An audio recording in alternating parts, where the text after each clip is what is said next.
Welcome out, Army fans. This is Joe Iacono with GoBlackKnights.com for The Journey, the Parents' Perspective, speaking with 5 different parents or sets of parents of some Army football players who are in either their cow or first year. Going to talk a little bit about their journey from children up to full-fledged firsties or cows at West Point now with a very successful Army football career. So first and foremost, on behalf of GoBlackKnights.com, we would like to thank each and every one of you for being here today, for taking the time out of your busy schedules. I know with Christmas coming up, with Army Navy coming up next week, you guys are probably super busy, probably handling a lot of requests from friends and family about tickets for the Army Navy game and things like that. So really appreciate your time today. Also, of course, thank you for raising outstanding young cadet athletes, which is a challenge in itself in terms of schedule and everything else. So as a point of introduction to our viewing audience out there, when I call your name, please raise your hand and do me a favor and smile. Let's see those pearly whites. And so everyone will know who you are. So first, we have the mother of Army football, 2-time co-captain, Marquel Broughton, Frederica Daniels. Frederica, if you could, thank you very much. Then we have the other Army co-captain, Connor Bishop, his parents, Zack Bishop and Erin Smith. And then we have the mother of offensive line stalwart, Connor Finucane, Veronica Finucane. Hi, Veronica. And last but certainly not least, we have the parents of Army quarterback, Tyhier Tyler, Anthony and Felicia Tyler. Thanks for coming out, everybody. We super appreciate it. So I'm going to start off with, we could probably be here, and I got to be careful because I'm talkative, and I know some of you guys are as well. We could be here all day telling stories about the last 4 to 5 years. In some cases, if you count prep school, I think Anthony and Felicia might be 5.5 years, if I'm not mistaken. Long time since Tyhier started his West Point journey. We could be here all day talking about that, your son's experiences as cadet athletes at West Point. And of course, their stories would surely go across every single emotion. As parents, I can't imagine, especially for the parents of the firsties, what it's like to have your sons playing in their last regular season college game, their last Army Navy game. Must be extremely emotional. So for the sake of time, I won't be able to ask you all the same questions, but what I will do is ask each of you about 2 or 3 questions. And then if we haven't taken up too much time, I've kind of got some fun stuff that we can wrap up with. So Veronica, we're actually going to start with the mother of the youngest cadet first. So coming out of high school, Connor was extremely highly recruited. I remember actually talking with his high school coach about 1.5 years ago and talking about all the offers that Connor had from programs like Kansas. He was a Rivals 3-star prospect. What was it about West Point that made him choose West Point with all the different opportunities and offers he had out there? That's a really funny question because we don't come from a military background at all. And Connor had already committed to another school prior to his fall of his senior year starting because he didn't want to be bothered with recruiting. It's a lot, and he's like, I want to focus on football. I don't want to do it. So he had committed to another school. And then he came home on his birthday, September the 10th, and said, Mom, I'm going to West Point. And I said, you're doing what? And he said, I'm going to West Point. So I said, why? Like, you have to go into the Army. Why are you doing this? And he said, Mom, I want to play football, but I want to play football for a higher purpose.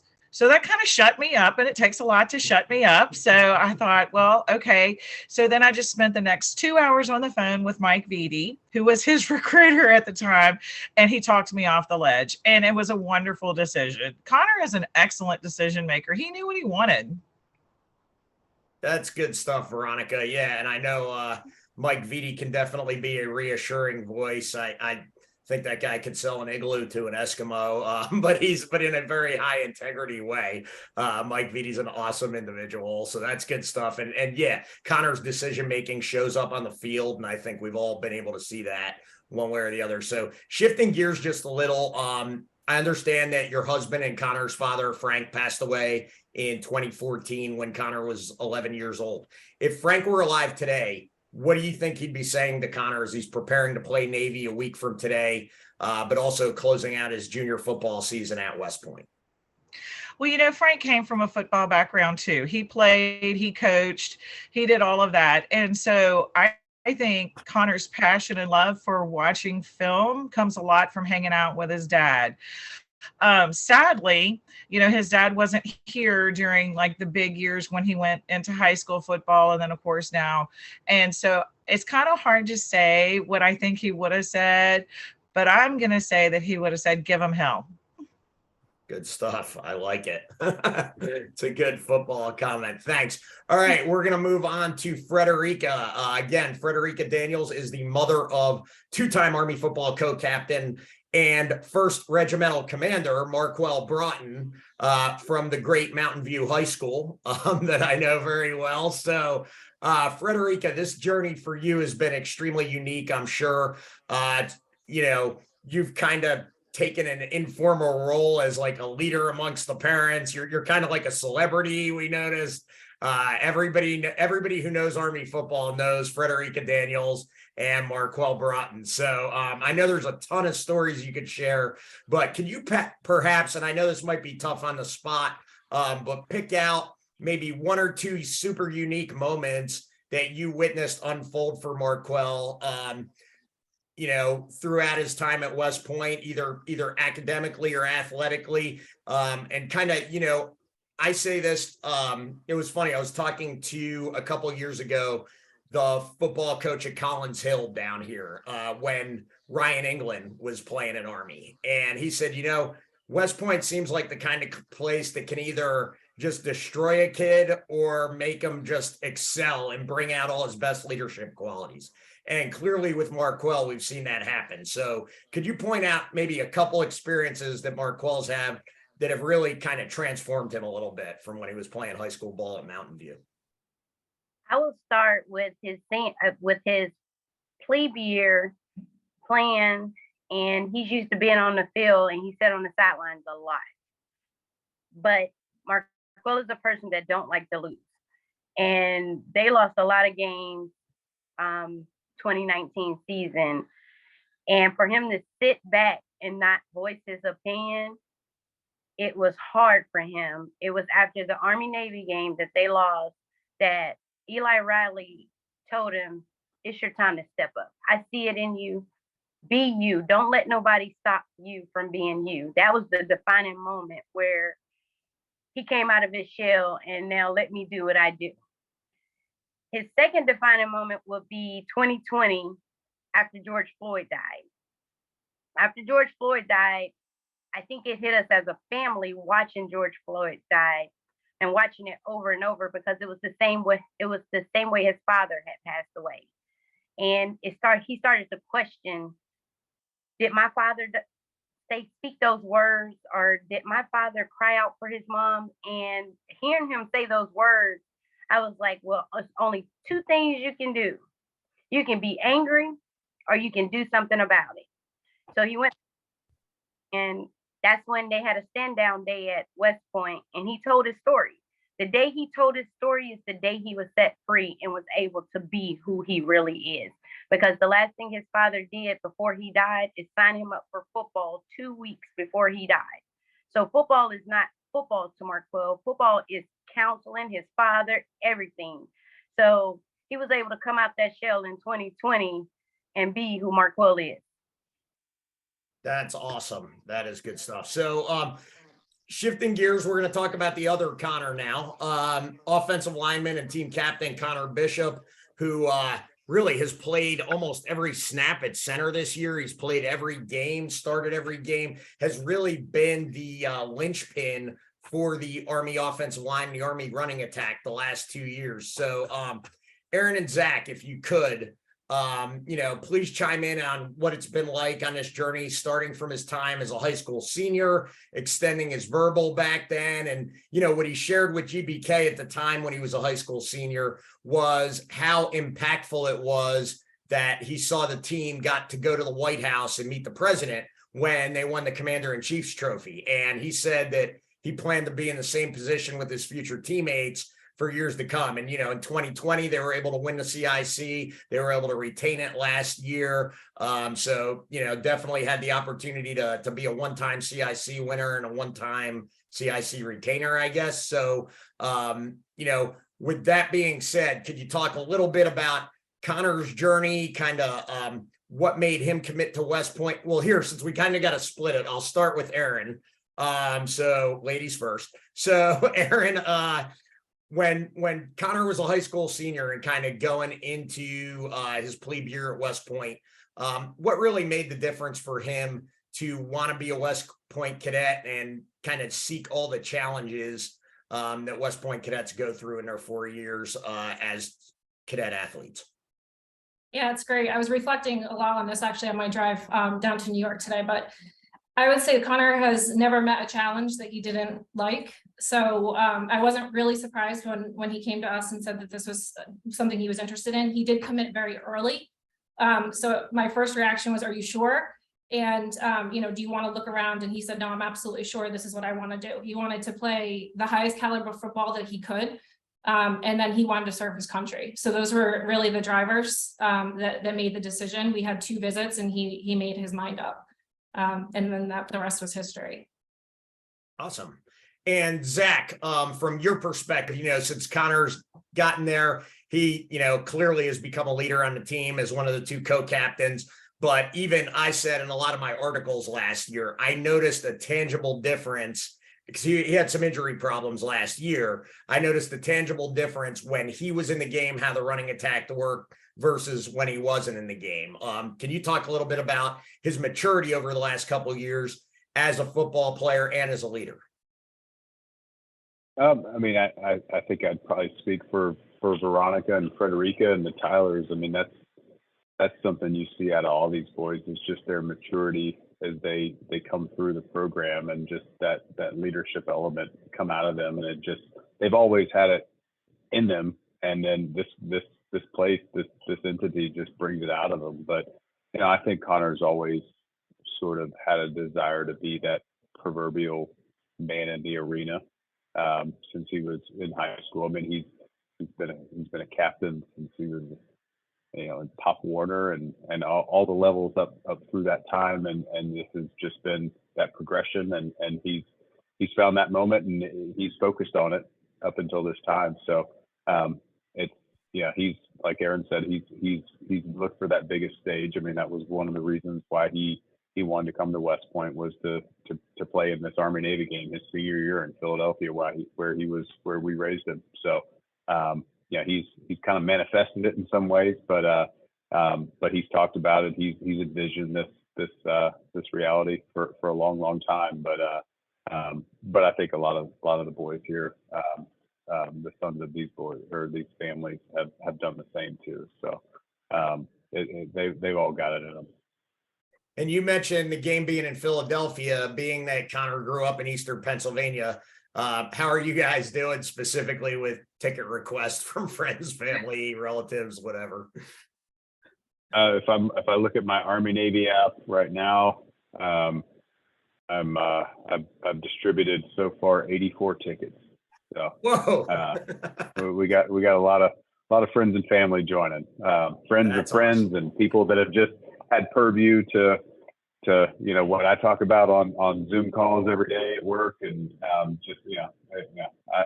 probably speak for the rest of the parents here. Army football has become part of my identity. So if you're going to get on the phone with me, you better be prepared to have at least a few minutes to talk about Army football. So, but it is cool to see how many folks just want to come out and support what this game means to us and our boys. That's good stuff, Zach. That's good. It also makes me feel good that I'm not the only one who can't have a conversation without bringing up Army football at some point or another. So. Right. Yeah. If you want to get me sidetracked on a work call, just bring up Army football. We'll go way off into left field. That's exactly right. So, with this round, we're going to wrap with Anthony and Felicia Tyler from Virginia, who are the parents of quarterback Tyhier Tyler. And, just like Zach and Erin were saying about Connor, what I'm about to say, you could say about really any Army football player or any athlete at West Point, is that pretty much everybody who wears the black and gold has their kind of share of high and low points, right? I mean, every day as a cadet, it's either, I want to quit, I'm not done with this is awful, or man, this is amazing. Like, I'm so glad I made this decision. And that's even magnified even more for somebody who's in a high profile position, like the quarterback of the Army football team. I mean, Tyhier probably gets, along with Jamel Jones and Cade Ballard, probably gets more media attention than maybe anybody else on the team. So it's clearly out there. It's kind of a good experience, good leadership training kind of for him, I guess you could say, as he gets ready to be an officer and lead men and women in the United States Army. But if I had to pick one player on the entire Army team who has really demonstrated the temperament and character traits of resilience, it would be your son, Tyhier. So, has he always been that way, or have you seen him mature a little bit over his 4 years at the academy? And if so, how does that make you feel as a parent of his? And Felicia, if you want to go first, go for it. But however you guys want to do this is fine. Okay. Well, yes, definitely. There's been a lot of growth. A huge difference from the 17-year-old kid we dropped off at prep school. I was actually just thinking the other day about how our conversations have differed, from what, five years ago to now. So the conversations went from, oh my goodness, Mom, what am I going to do? So then it grew from that to, okay, what do you think about this, Mom? So now we're at a point to where he's like, this is what I'm going to do. I just need your support. So, I've seen the growth, and I'm very proud of him. I'm very proud of him. And to answer your first question, he's always been that type of kid. Well, he's not a kid. He's still my kid. He's always been that one that's just been driven, never tell him there's something that he can't do, or, you're not going to be good at this, because that's going to drive him even more, to do it. The leadership characteristics, he's always been that way. He's always taken a leadership role from little league to high school and to where he is now. And then, like Veronica, when you the reaction you had to, you're going to commit to where, what, why, and so I had the same discussion with him, tell me why. And what he said to me was he gets to do what he loves, which is play football, and then the longevity of life after West Point, look into the future. So he was able to look beyond his 5 years at West Point, serving his country and then just being prepared for his future. So I went with it and I loved it. Good stuff. Anthony, additional comments along that line? I think my wife summed it up. Just from the time we started football. I was his first little league coach, and he was on the field, very determined to be a winner. Like Marquel hates to lose. That drive to win, in whatever sport we played, baseball growing up, track, just that grit and that perseverance, as you said, the definition of perseverance and definition of grit. That's who Tyhier Tyler is in a nutshell. He's definitely been a leader amongst his friends, amongst his two younger brothers, cousins. Neighborhood type of guy, and just always standing out in the crowd. People always talk about his stature, him not being so tall, but because of his leadership and his heart and his desire, it made him stand above others. So again, my wife said, very proud of the maturation process being there, going back from prep school to now, and enjoyed our time as part of the Army football family, and just can't wait to see what the future brings. And Anthony, Felicia, I am going to ask a follow-up question. Tyhier had the unique opportunity to be the starting quarterback in 2020 when Army beat Navy. He also played a significant number of snaps last year when the game didn't really go Army's way. How excited is he to get another crack at Navy, and how important is this game to him? Well, I don't know if you could even find a better word, for excitement, but it's the last dance, as we say. It's the last dance. And if that within itself doesn't drive him, then I really don't know. But he's very excited about it. I think we're more excited than Yeah, I think so too. than he is. Just knowing this is his last Army Navy game, and of course, the graduation in December. So everything is just, we're at that point where we're trying to. Oh yeah, it's a crazy month for you guys. Yeah. I forgot he was a December grad. You have that, you got finals, you got Army Navy. It's right. So It's a lot. Just shows you how much these kids can handle. Which brings me back to Frederica. Frederica, for a follow-up question, I gotta ask. We talked about it at the intro. In addition to being a co-captain of the Army football team, Marquel's a regimental commander in the Corps. How does he find the time to manage all that, manage his time? Where did he learn his time management skills? I need to know. I don't know if it's time management skills. I just think he just go. Like I don't know how he does it, because we had a conversation a couple days ago. He left his room at 5:53. He did not get back to his room until 12:20 a.m. And he goes, I got to go to sleep because I got to be back up at 4 o'clock. And I was like, how? And he goes, I just got to do what I got to do.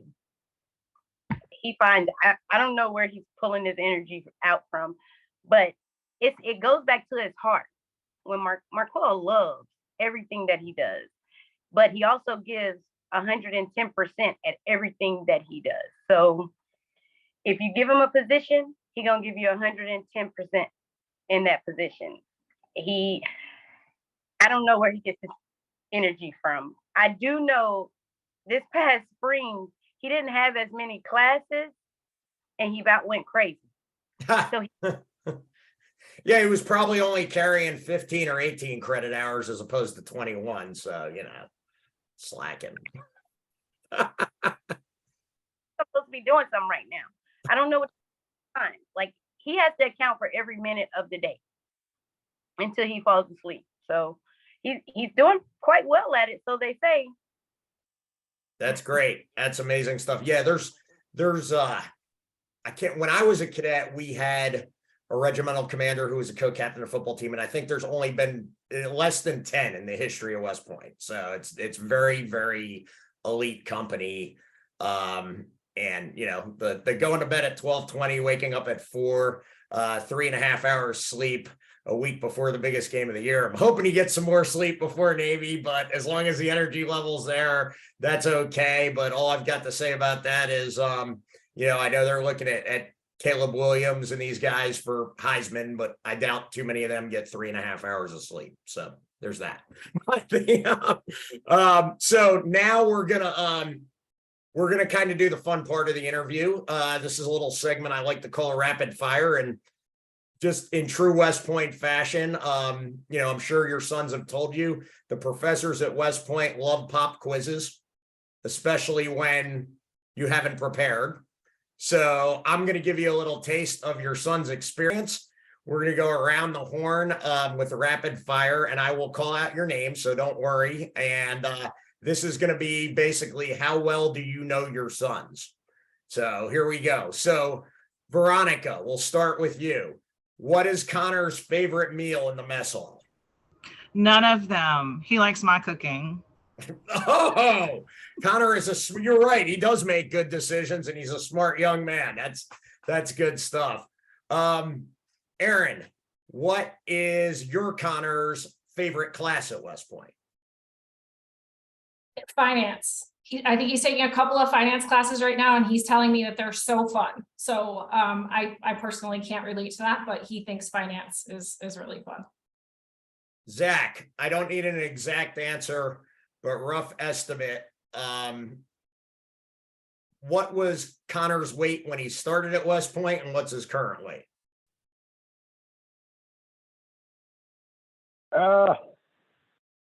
260-ish when he showed up, and we'll just lie and we'll say he's about 280 right now. I don't know if I'm allowed to give out his actual weight right now. He may be well, a few pounds lighter. That's fair. It's like they have Buchanan listed at 260 in the program. Anthony and Felicia, Tyhier, is he the smallest starting quarterback in Division I football? I would say I want to yes. say yes. Absolutely. Yes, definitely. With the biggest heart. So that's good stuff. Yes, So, definitely. all right, Frederica, who was Marquel's favorite NFL team growing up? Falcons. All right, true Atlanta guy. That's good stuff. Veronica, let's see. Who is Connor's best buddy on the offensive line? Ooh, I'm gonna have to say it's the whole O line, but It's a good politically correct answer. I like it. I'm gonna leave it at that. That, or you could say Connor Bishop, since his parents are here. Erin, what branch is Connor going after he graduates? Infantry. He's going infantry. Okay, good stuff. Anthony and Felicia, how about Tyhier? What branch is he going? He's transportation. Frederico, what branch is Marquel? You're muted. There you go. Armor. Armor. All right. Veronica, Connor's too young. Does he have a first choice yet? For which branch? I'm thinking infantry. Okay. Okay, good stuff. And let's see. Oh, Frederica, I know this about Marquel, so I'm going to ask you, what was his he was a really good high school wrestler. Do you know what his favorite wrestling move was in high school? I want to say full Nelson, but I'm not for sure. He liked all of them. That's illegal, so that wasn't it. I'm sure. Let's see. All right, so last question, and then we'll be done. I'm going to ask you all for a prediction for next Saturday's game. We'll start with Frederica. Give me your prediction for the Army-Navy game. 10. 20-10? 10. Okay. Veronica, go ahead. You're muted, Veronica. You're muted. Trying. There Okay. you go. Gosh, I don't know. I'd like a full shutout. So let's say I'm gonna say 21-0. That'd be awesome. So this would be one of the only teams to ever shut out Navy twice. That would be cool. Erin, go ahead. I'm gonna go 21-14. I like it. I think that's a good score. Zach, your prediction. 21-20, Black Knights win on the last play of the game. Ooh, I like that. It may not be kind to my heart, but I'll take it. A 1-point win is a win. So, all right. Felicia, go ahead. What's your prediction? I'm saying Army for the win, 14-0. Nice. Well, it's a lot lower stress than yours, Zach, but I'll take either one. Go ahead, Anthony. What's your prediction? I'm going to say a lot to a little, but if I put a number to it, I'm going to say 28-17. 28-17. I like it. If Army scores 28 points against Navy, I'll be super excited. Haven't seen that in a while. Well, thank you all so very much for your time. I really appreciate it. Everybody have a good time at the Army-Navy game. And enjoy your next couple weeks, getting ready for Christmas with your families, getting ready for Army-Navy. Thanks again from Go Black Knights. Army fans, this has been Joe Iacono with the Parents' Perspective, The Journey. Go Army, beat Navy.